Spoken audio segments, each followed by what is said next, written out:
اعوذ باللہ من الشیطان الرجیم بسم اللہ الرحمن الرحیم الحمد للہ رب العالمین الرحمن الرحیم مالک یوم الدین ایاک نعبد وإياك نستعين اهدنا الصراط المستقيم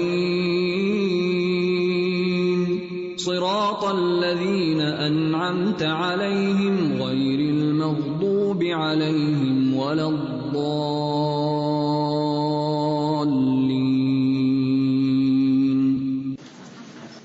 السلام علیکم ورحمۃ اللہ وبرکاتہ.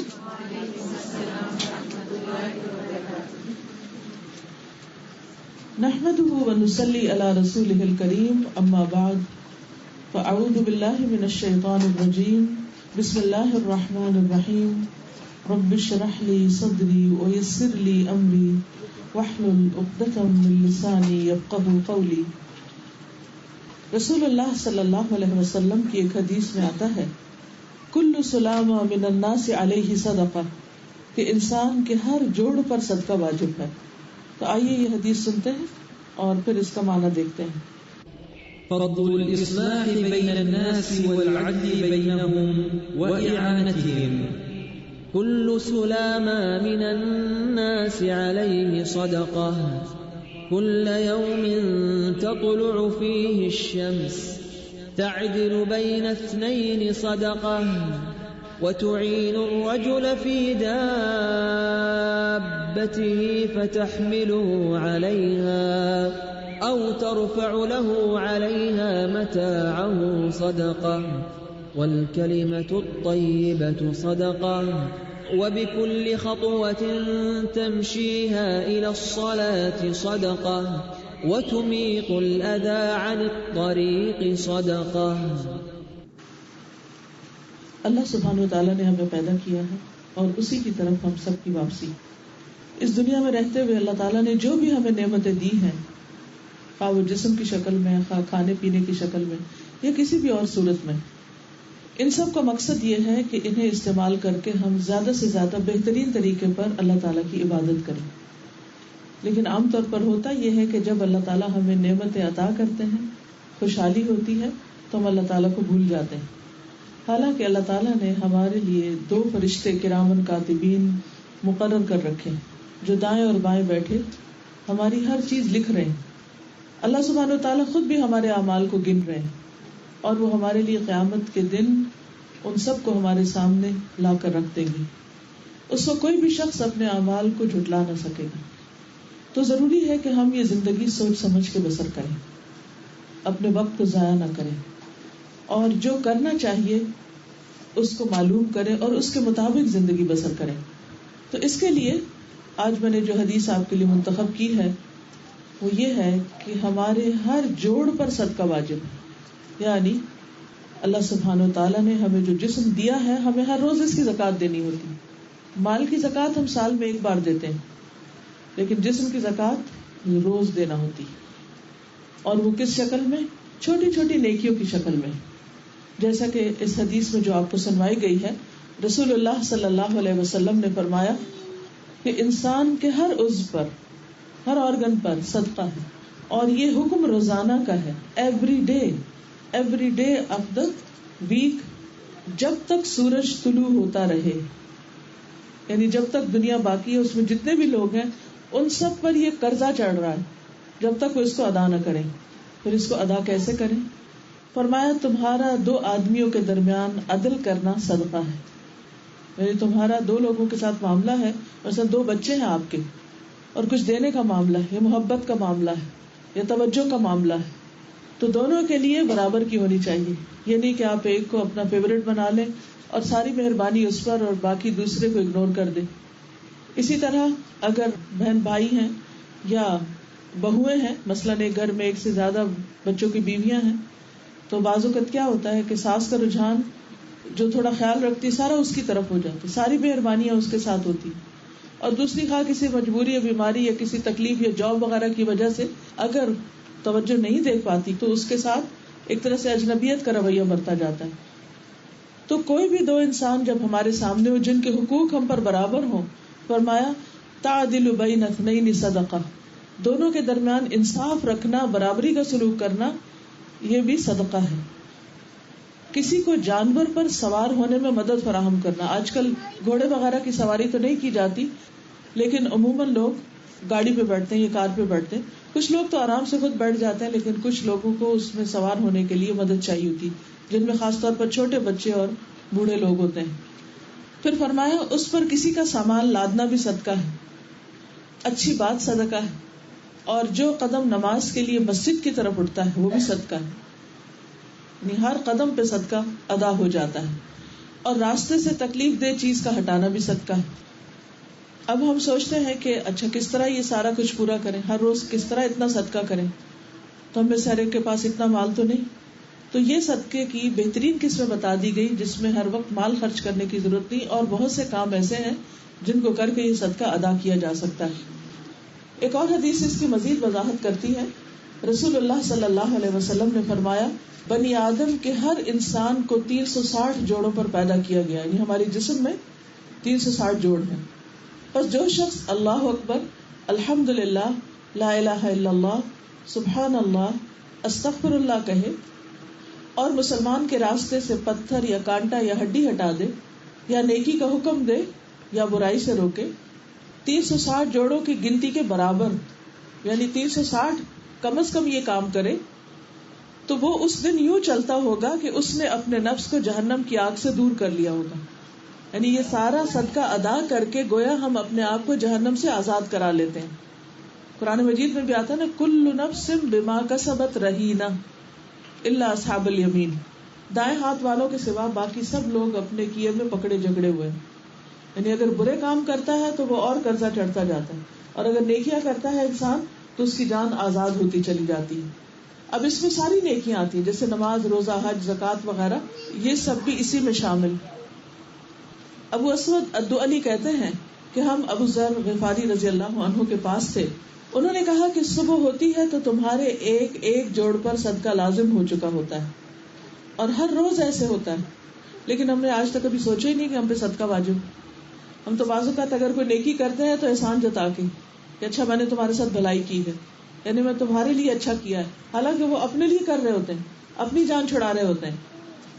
فرمایا چنانچہ اس کی نماز، روزہ، حج، تسبیح اور تحمید سب صدقہ ہے. اسی طرح سلام کرنا، لیکن ہم ایک دن میں کتنے دفعہ سلام کر پاتے ہیں؟ میکسیمم کتنا؟ کبھی ایک دن کا آپ خود نوٹ کیجئے کہ کتنی دفعہ سلام کیا دن میں، کتنی تسبیحات پڑھی. تو اگر 360 کی کیلکولیشن پوری نہیں ہوتی تو قرضہ باقی ہو جائے، وہ اگلے دن جمع ہو جاتا ہے، پھر اور جمع ہو جاتا ہے، پھر اور جمع ہو جاتا ہے. نبی صلی اللہ علیہ وسلم نے فرمایا انسان کے ہر جوڑ پر صبح کے وقت صدقہ واجب ہوتا ہے.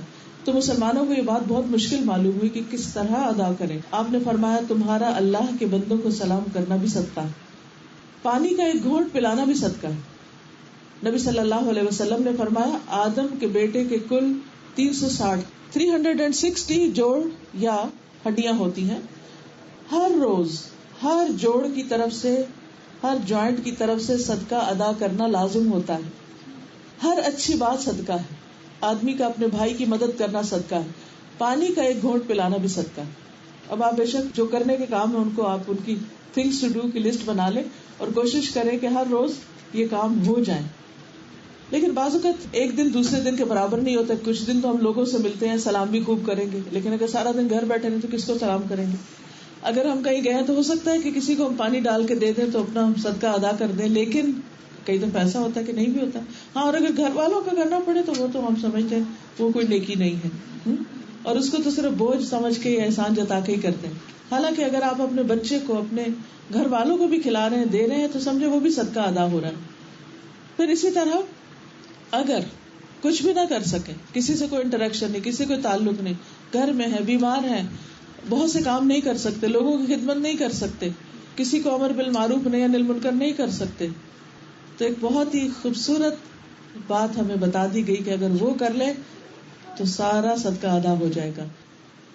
نبی صلی اللہ علیہ وسلم نے فرمایا صبح ہوتی ہے تو ابن آدم کے جوڑ جوڑ پہ صدقہ لازم ہو چکا ہوتا ہے. یہ سب مختلف روایات ہیں اسی معنی کی، کسی میں ایک چیز بتائی گئی، کسی میں دوسری، لیکن یہ بات تکرار کے ساتھ فرمائی گئی. فرمایا چنانچہ اس کے اپنے ملنے والوں کو سلام کہنا بھی صدقہ ہے، نیکی کا حکم دینا صدقہ ہے، برائی سے روکنا صدقہ ہے، راستے سے اذیت والی چیز ہٹانا صدقہ، اپنی اہلیہ سے ہم بستر ہونا صدقہ، اور ان سب سے چاشت کی 2 رکعتیں کفایت کرتی ہیں. اگر ارلی پڑھ لے تو اس کے اشراق کرتے ہیں، اگر دیر سے پڑھے تو چاشت ہوتے. اگر یہ 2 نفل پڑھ لے تو سارے صدقے ادا ہو جاتے ہیں. لیکن ہم میں سے کتنے لوگ ہیں جو واقعی اس کو سیریسلی لیں اور اس کو ادا کرنے کی فکر بھی کریں؟ کیونکہ وہ جو وقت ہوتا ہے صبح کا، وہ بہت مصروفیت کا وقت ہوتا ہے، چاہے کوئی گھر میں ہے یا باہر ہے. بعض لوگ تو جو رات دیر سے سوتے ہیں وہ صبح سو کے گزارتے ہیں، وہ مشکل فجر پڑھتے ہیں، چاشت اور اشراق کہاں پڑھیں گے. لیکن اگر جاگ بھی رہے ہوں تو کبھی بچوں کو اسکول بھیجنا ہے، پھر گھر کا کام کاج ہے، پھر اگر جاب پہ جانا ہے تو گھر سے نکلنا ہے تو اس کی جلدی ہے. تو عموماً جتنے آسان لگتے ہیں 2 نفل اتنے آسان ہے نہیں. اس لیے آپ کو باقاعدہ پلاننگ کرنی پڑے گی، آپ کو باقاعدہ منصوبہ بنانا پڑے گا کہ کس طرح آپ ان کو ادا کر سکیں. اب اس کے لیے مثال کے طور پر آپ یہ کر سکتے ہیں کہ اپنا کوئی وقت مقرر کر لیں، اور بہترین تو یہ ہے کہ فجر کی نماز کے بعد سورج نکلنے تک اور اشراق کا وقت ہونے تک آپ بیٹھے رہیں، اللہ کا ذکر کرتے رہیں، قرآن مجید کی تلاوت کریں، کچھ اور پڑھیں، پڑھائیں، تسبیحات کریں، اور تقریباً 10-12 منٹ جب گزر جائے سورج نکلنے کے بعد تو اس وقت اٹھ کر 2 رکعت پڑھ لیں. تو اس کا ویسے بھی بہت بڑا اجر و ثواب ہے. اگر کوئی مسلسل اس وقت تک بیٹھ کے پڑھتا ہے تو حج اور عمرے کے برابر اس کو ثواب ملتا ہے. تو صبح کا وہ وقت جب انسان کے لیے پوری طرح نشاط کا وقت ہوتا ہے، یعنی ایکٹیو ہوتا ہے انسان، اس وقت سستی نہیں ہوتی، انرجی زیادہ ہوتی ہے، اس وقت کی نماز میں دل بھی بہت لگتا ہے. اگر آپ کو پڑھنے کی عادت ہے تو آپ اس کو انجوائے بھی بہت کریں گے. اس حدیث میں خاص بات یہ پتہ چلتی ہے کہ 1400 سال پہلے نبی صلی اللہ علیہ وسلم نے ہمیں یہ بتایا تھا کہ انسان کے 360 جوڑ ہیں اور 360 ہڈیاں. تو آج کی جدید طب جو ہے یہ اس کی موافقت کرتی ہے، اور ہمیں بہت پہلے وہ باتیں بتا دی گئیں جس وقت لوگوں کے پاس اپنے تجربات اور مشاہدات کی روشنی میں یہ سب کچھ جاننے کا وقت نہیں تھا. بہرحال اس خاص حدیث کے اندر جو چیزیں بتائی گئی ہیں ان پر توجہ کی ضرورت ہے، اور ان کو تھوڑا سا مزید ڈیٹیل سے دیکھ لیتے ہیں.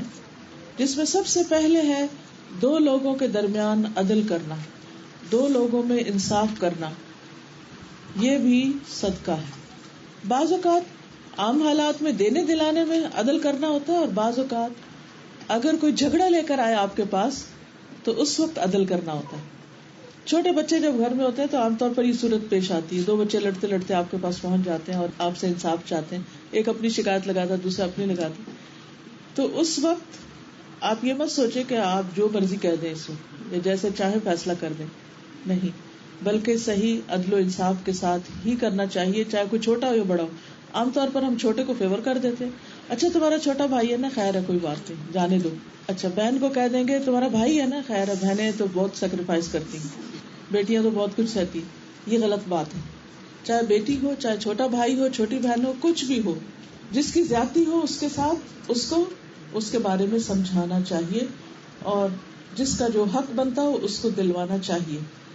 یاد رکھیے کہ صلح کرانا ذاتی عبادات سے کہیں زیادہ افضل ہے، بہترین ہے. ابو درداء کہتے ہیں کہ رسول اللہ صلی اللہ علیہ وسلم نے فرمایا، کیا میں تمہیں نماز، روزہ اور زکوٰۃ سے بھی زیادہ افضل درجے کا عمل نہ بتاؤں؟ صحابہ نے عرض کی، کیوں نہیں یا رسول اللہ صلی اللہ علیہ وسلم؟ آپ نے فرمایا، آپس میں صلح کرانا، جبکہ لوگوں میں پھوٹ اور فساد ڈالنا دین کو موڑنے والی چیز ہے.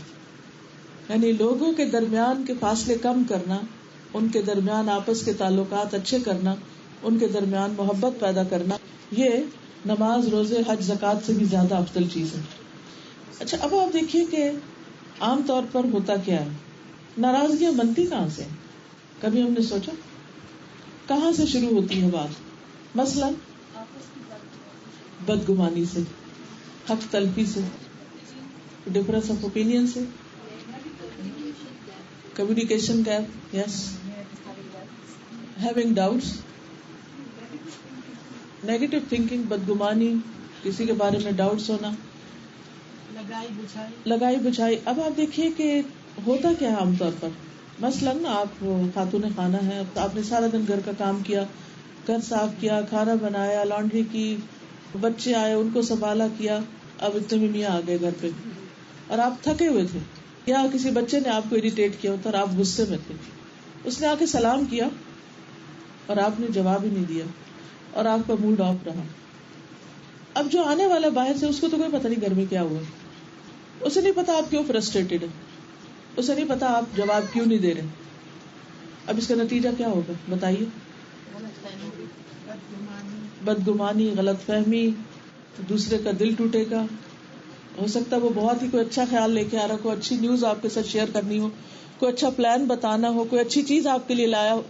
تو اب آپ دیکھیے, بعض اوقات ہم اتنے موڈ کے غلام ہو جاتے ہیں, اتنے غلام ہو جاتے ہیں کہ خود اپنے آپ کو بھی کانکر نہیں کر پاتے, اور وہ پھر دوسرے جب دیکھا کہ موڈ آف ہے, اس نے بھی کر لیا. وجہ کچھ بھی نہیں تھی, وجہ ایک یہ ناسمجھی کی حرکت تھی. اور پھر ہوتا یہ کہ جب آپس میں تھوڑی سی بھی غلط فہمی پیدا ہو جاتی ہے, تو شیطان آ جاتا ہے بیچ میں, وہ اور اس کو بڑھا کے دکھاتا ہے. کرتے کرتے چھوٹی سی بات اتنی بڑی ہو جاتی ہے, اتنی بڑی ہو جاتی ہے کہ آپس کی لڑائیاں, جھگڑے, فساد, اور بعض اوقات دنوں تک, بعض اوقات بچے سے متاثر, بعض اوقات تو انا کا مسئلہ بن جاتا ہے. ایک رو رہا ہے, دوسرا کوس رہا ہے, کوئی کچھ کر رہا ہے, کوئی کچھ کر رہا ہے. اچھا, اب آپ دیکھیے کہ جب غلطی آپ ہی کی تھی کہ آپ نے ٹھیک سے سلام کا جواب نہیں دیا یا اٹینڈ نہیں کیا آنے والے کو, اور پھر آپ کے ساتھ اس نے ناراضگی کی, تو اب آپ اپنے آپ کو بڑا مظلوم سمجھنے لگے, اور آپ کو سارا یاد آنے لگا کہ میں نے تو صبح سے اتنے کام کیے تھے, مجھ سے کسی نے پوچھا بھی نہیں کہ تمہارا کیا حال ہے اور تمہیں کیا مدد چاہیے, اور میری تو یہاں کوئی قدر نہیں کرتا, اور بہتر ہے میں یہ سب کچھ چھوڑ دوں اور میں چلی جاؤں اپنے ماں باپ کے گھر. اس وقت اینالائز کریں, اپنے آپ پر غور کریں کہ آپ کہاں تک سوچ جاتے ہیں, کس اینڈ تک. اور شیطان اس وقت اتنی منفی باتیں سجھا رہا ہوتا ہے کہ میں تو اس گھر سے اکتا گئی ہوں, اور میں تو یہاں قدم نہیں رکھوں گی, اور مجھے یہاں سے کچھ لینا دینا نہیں, بچے تو خود ہی پل جائیں گے, سبھی پل جاتے ہیں, مائیں مر بھی جاتی ہیں. جی ہاں, میری تو کوئی قدر ہی نہیں ہے, اور میں تو بس ایسے ہی غلام ہوں, اور مجھے تو بس نوکر بنا کے یہاں رکھ لیا گیا ہے, اور ان کو میڈ چاہیے تھی تو میڈ اسپانسر کرتے, مجھے لانے کی کیا ضرورت تھی, وغیرہ وغیرہ. یعنی کوئی انتہا نہیں ہوتی نیگیٹیوٹی کی, کوئی انتہا نہیں ہوتی. یعنی ہمارا دماغ پر اتنی تیزی کے ساتھ چلتا جاتا ہے کہ بس on and on and on, بس سوچے جاتے. اگر کسی بھی خرابی کو, کسی بھی برائی کو آگے بڑھ کے روک نہ دیا جائے تو پھر کیا ہوگا, بعض اوقات وہ بہت بڑی بن جاتی. اس لیے دو روٹھے ہوئے لوگوں کے درمیان صلح کرا دینا, دو کو ایک دوسرے کے قریب لے آنا, جھگڑا فساد دور کر دینا, یہ نماز روزے سے بھی زیادہ افضل ہے. کیونکہ اس حال میں اگر نمازیں بھی پڑھی جائیں تو ان میں بھی دل نہیں لگتا, اس میں بھی انسان کا دماغ ادھر ادھر گھوم پھر رہا ہوتا ہے, شیطان بار بار نماز میں بھی آ کے ڈسٹرب کرتا ہے. حضرت ابو ایوب انصاری نے کہا کہ میں تمہیں ایک تجارت کے بارے میں بات نہ بتاؤں. انہوں نے کہا کیوں نہیں. آپ نے فرمایا جب لوگوں میں جھگڑا فساد ہو تو صلح کرا دو. نبی صلی اللہ علیہ وسلم نے فرمایا جب وہ آپس میں ایک دوسرے سے دور ہو جائے تو انہیں قریب کر دو. اچھا, عموماً کیا ہوتا ہے جب دو لوگ ایک دوسرے سے قریب ہوتے ہیں تو آس پاس کے لوگ انجوائے کرتے ہیں, خوش ہوتے ہیں کہ اچھا ہے ان کی دوستی ختم ہوئی, اچھا ہے ان کو بھی پتا چلے. اگر وہ خود اچھی طرح سے نہیں رہ رہے تو کسی کے درمیان پھوٹ کو بھی بہت انجوائے کرتے ہیں, چلو شکر ہے کچھ تو ایسی خبر ملی کہ کسی اور پہ بھی کچھ گزری. تو حالانکہ ہمارا دین کیا سکھاتا ہے ہمیں کہ اگر پتا چلے کہ دو لوگ جو آپس میں اچھے دوست تھے, یا دو رشتے دار, یا دو بہنیں, یا کوئی بھی دو لوگ, اور اب ان کے درمیان کچھ دوری ہے, بول چال بند ہے, کوئی اچھے تعلقات نہیں, تو کرنا کیا چاہیے, ان کو قریب لے آنا چاہیے. اور اس سلسلے میں اگر تھوڑی سی بات بنانی بھی پڑے تو اس کو اسلام نے جھوٹ نہیں کہا, یہ اتنی بڑی نیکی, کیونکہ ادروائز دوسرا شخص بس سیڈ, اداس, غمگین, پریشان, اور اس کی ساری صلاحیتیں ماری جاتی, نہ اس کی نمازوں میں لطف, نہ اس کے معاملات میں, نہ اس کے چہرے پہ کوئی مسکراہٹ, نہ اس کی زندگی میں کوئی اسپارک. وہ غموں کے بوجھ تلے دبا ہی رہتا ہے, اور آس پاس کے لوگ صرف تماشا دیکھ رہے ہوتے ہیں. حالانکہ ان کا فرض کیا بنتا ہے کہ وہ ایک دوسرے کے قریب لے آئیں، ان کے تعلقات میں بہتری لائیں. نبی صلی اللہ علیہ وسلم نے فرمایا کیا میں تمہیں ایسے صدقے کے بارے میں نہ بتاؤں جس کے مصرف کو اللہ تعالیٰ بہت پسند کرتے نہیں، جو اس جگہ لگانا بڑا پسند ہے اللہ کو. تم لوگوں کے درمیان صلح کروا دیا کرو. یہ ایسا صدقہ ہے کہ اللہ سبحانہ وتعالیٰ اس کے مصرف کو پسند کرتے ہیں، اس کو کرنے کو پسند کرتے ہیں. آپ نے یہ بھی فرمایا وہ شخص جھوٹا نہیں جو لوگوں میں باہم صلح کرانے کی کوشش کرے، یعنی اگر کوئی بات بنائے اور اس کے لیے کسی اچھی بات کی چگلی کھائے یا اس سلسلے میں کوئی اچھی بات کہہ دے، مثلا آپس میں کہے کہ وہ تو تمہاری بہت قدر کرتا ہے، وہ تو تمہارے لیے بہت اچھا سوچتا ہے، وہ تو بڑا خیر خواہ ہے، وہ تو تمہارے بارے میں ایسا کہہ رہا تھا.